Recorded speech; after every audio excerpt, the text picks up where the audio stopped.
Yes, this looks to be nearly everyone. Let us begin, shall we? Though I am usually the first to hold forth at such events, I think on this occasion that honor should fall to you. They would be more inclined to take the word of the Warrior of Darkness. Indeed. In light of the subject matter, who better than thee to speak these truths?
Wicked White?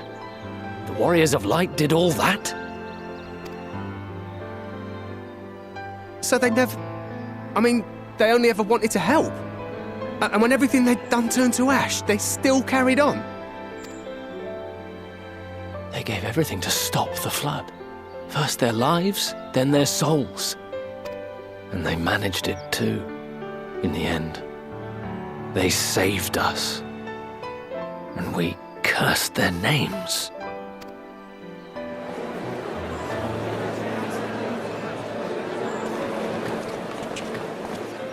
This should go a long way towards clearing the air.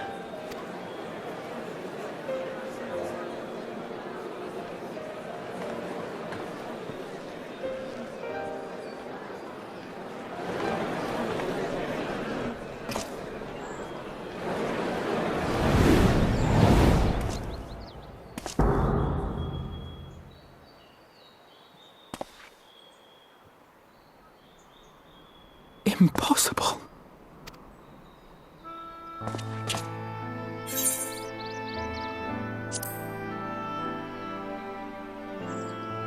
I definitely see something. You don't think it's a ghost, do you? Nay, yonder standeth no bloodless apparition, but a warrior of light and darkness both. Ardbert. What in the world?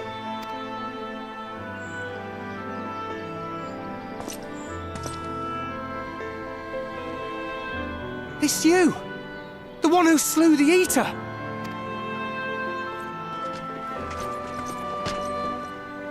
That it should be the Warrior of Darkness who brought the truth to light. You've saved me a fair bit of time, though I have a few words of my own to say, if I may.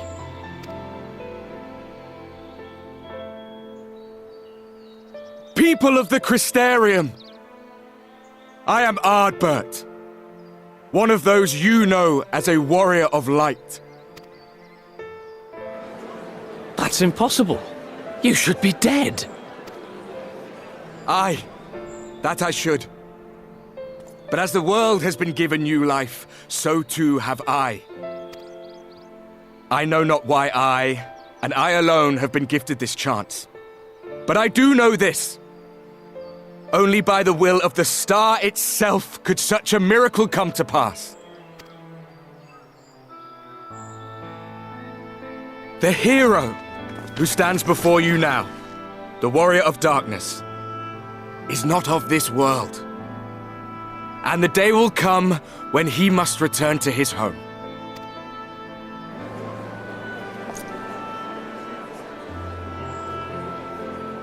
But this land is our home. And if it is to remain so, now and forevermore, it is we who must protect it. The time to rely on saviors from afar has passed. It is you who must rise. You who must become The new Warriors of Light!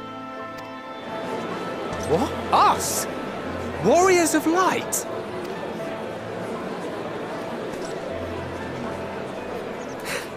None of us were born heroes, my friend. I was only ever a man with a thirst for adventure. But wherever my journeys took me, I was invariably confronted with the same choice. To lend what aid I could to those in need, or not. And I always chose the former. Any one of you could do the same. All you need is the will to help your fellow man, and the resolve to see it through.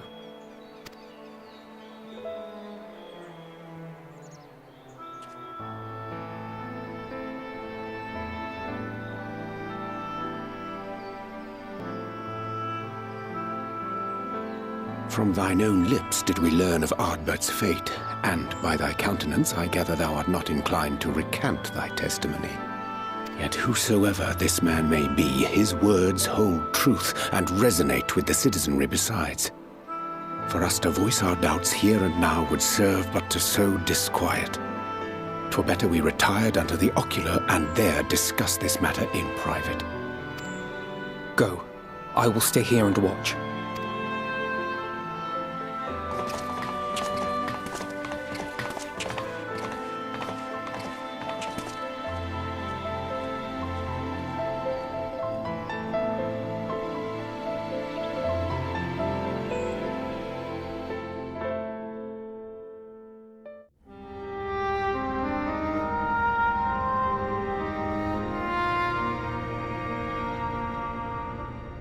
So, that is a warrior of light of the first. I've not had the pleasure of making his acquaintance, but as you all seem to be in agreement, I gather this is no simple case of mistaken identity.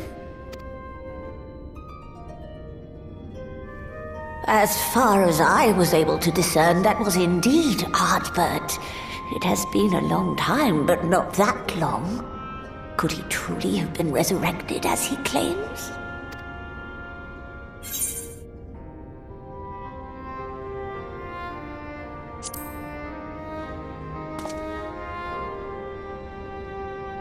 Ardbert did entrust his very soul unto thee. I see no reason to question thy judgment. Nor I. To my eyes, your ether burns as brightly as the day you slew Emmett Selk. That is proof that he is with you still. Yet that which standeth now before the people is far more than a passing imitation. I am reminded of the cardinal virtues, though a sin-eater he is not. Which leaveth but one plausible explanation. That he is an Ascian.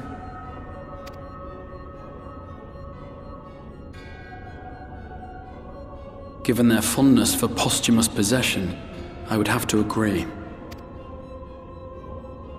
From what I understand, the Warriors of Light were laid to rest in Yulmore by those whom they had aided in life.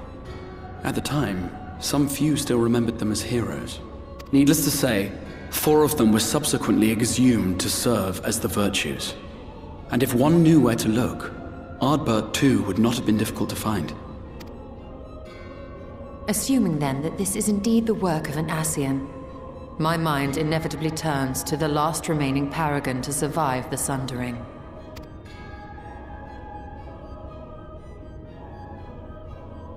Elidibus.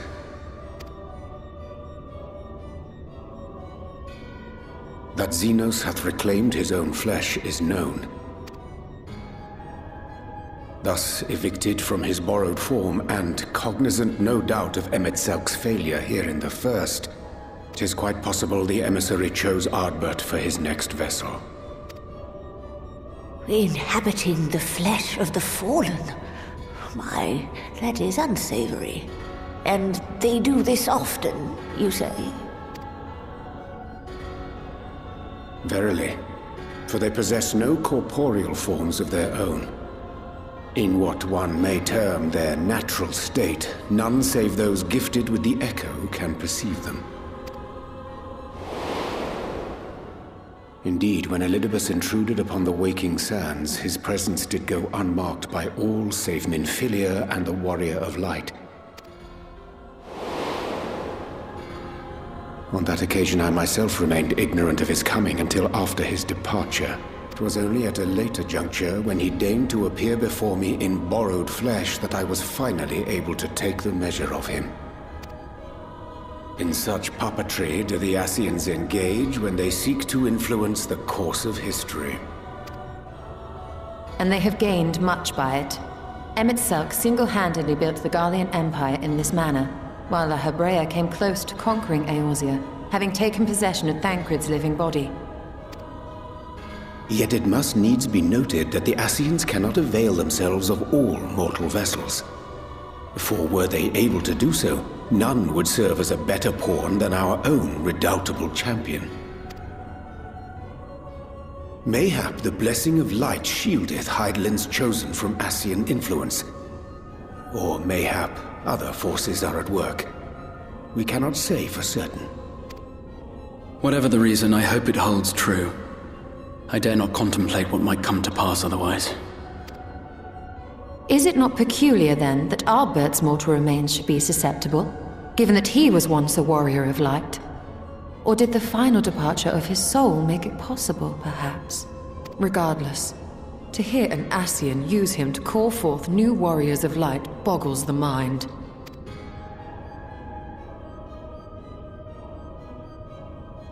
Elidibus hath ever been an enigma, his ostensible purpose being to preserve the balance between light and dark.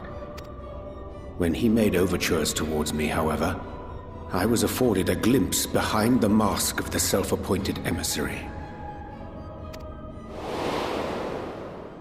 I shall not defend mine actions, undertaken in pursuit of a better understanding of our foe as either wise or prudent. Nevertheless, what little I did glean may now prove useful. Elidibus possesseth a subtle mind, practiced in the art of manipulation. That he coaxed this star's most valiant heroes as far as the source with naught save half-truths is no trifling feat. And now I believe he doth employ his skills once more to some as yet unknown end. Though naught is certain, should my suspicions prove true, we shall have need of all our wits if we are to uncover and thereafter thwart his plot. Agreed. 'Tis plain that simply speaking out against him will not avail us. At best, it would only serve to confuse the people.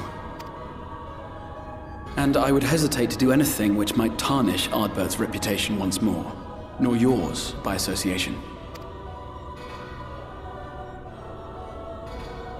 That being the case, it may be wise to keep a covert eye on this Ardbert's movements, as we attempt to discern his purpose and how best to mitigate his influence.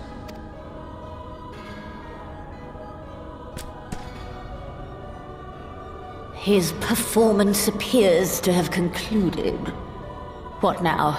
Go back out and follow him? 'Twould appear Master Alphino already hath pursuit in mind, and I suspect one pair of eyes shall better serve our cause than half a dozen. Let the rest of us maintain an inconspicuous distance, for the present at least.